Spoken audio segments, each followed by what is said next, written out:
The first thing you need is your buttons. Now there is no way you're going to make a buttonhole without having a button to work with, because you need the measurements of the button. That's how you know the measurements of your buttonhole. Now I'm trying to show you the beautiful button that I'm using, but the camera refused to focus, so let's just leave that. In this video, I will try and use this gift I got from Rookie Lawa Stores on Instagram. I buy sewing supplies from her. So this is an erasable pencil or marker that you use to make markings on your fabrics. And when you do that, with your steam iron, the heat from your steam iron, the markings go away, unlike when you use your chalk. So that's what we'll be using in this video. The first thing is to get our dress. If you've not seen the video on how I made this shirt dress, it's the video right before this one, so you can watch it, and I'll have it linked in the description box as well. Now you take the button.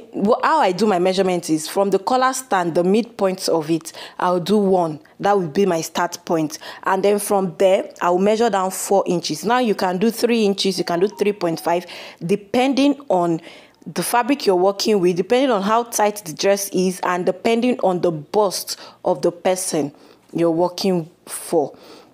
Now do that to the end of the button placket to where I want it to stop. And now we'll have to measure the button so that we'll know where our buttonhole will sit. Now we have different kinds of buttons, we have different sizes of button. You can see this bigger one. It's going to require a bigger space, but you see this small one, it's about ½ an inch. So you can just place the measuring tape on that mark that you made and measure 2.5 upwards, 2.5 downwards to give you ½ an inch. Or you do the way I do, which is to place the button on top of the shirt. I mark the top and I mark the bottom, as simple as ABC. Like, you don't need to do too much for it to, for you to get the desired result, because you still get the same thing. So now I'm just going ahead to measure to be sure that I have the exact 0.5 inches. I'm trying to highlight the mark so that you'd see it, but I guess my camera was not cooperating. And this is the buttonhole foot that you're going to use. All you need to do is place it under the clamp foot of the your machine and drop it down. When you drop it down, it will clamp with the iron on the buttonhole foot, and it will join together just like that. It's like magnet attracting magnet. So after you do that, you get you set your button dials, which is one of the most important things you need to know in this video when you're making a buttonhole. Now you can see where my button dial is on zigzag, but that's not what we need. We need one of these 3 buttonhole stitches and stitch buttons, because if you look closely, we have number 1, we have number 2 and 4 on one, and then we have number 3. All these are the button dials that we'll be using. So now I have to switch or turn my button dial to number 1. I like to start from number 1. Cliche, yes, but then again, it just makes everything seamless. So you see the hand wheel. You turn your hand wheel until you see the picture of number 1.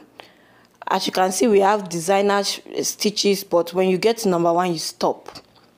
When you get there, you can see I'm taking you step by step. So you like this video. Anyways, after doing that, you set your buttonhole foot to where the first marking is, and then you just sew away till you get to the second markings that you made. Then when you get to the second marking, you switch to dial number 2. When you switch to 2, you go back again, and then you sew number 2. Just sew. Yours is to press your presser foot. The machine will do its work. So just press the presser foot. You can see it's going almost like a zigzag motion, and then you do number 3. Number 3 will take it up. Number 1 brought it down, then number 2 sealed that down part. Number 3 now will take it up, and number 4 will seal the upper part. That's just the basic knowledge about those buttonhole making method. It is really simple once you get a hang of it. And most times the first one is not perfect, but as you go along, you get used to it, it gets smoother. So I always recommend you start from the down part of your dress and work your way to the top, so that when you get to the top, you're already perfecting the stitches. So you use your seam ripper. Some people use a blade, but seam ripper is ideal. Use your seam ripper to open up that empty space in between where it was sealed from number 2 and number 4. You just open it up so that your button will be able to pass through it. So you can see how it's looking on your screen. You see, it's all nice. That mistake I made up there, all you need to do is just pick it out with your seam ripper. That's it. Now we want to fix our buttons. Yes, I know it sounds crazy, but yes, your machine can fix buttons. Not all buttons, but buttons that has flat surfaces and holes. So now we need to change our button dial to zigzag. Depend on the size of your button.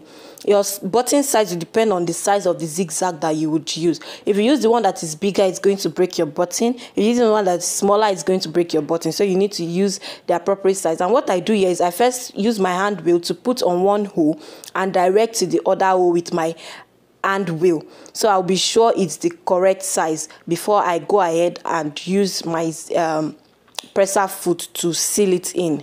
And trust me, when you do this method, it is usually stronger than when you use needle and thread, and it doesn't come off, and it looks neat on the inside and on the outside.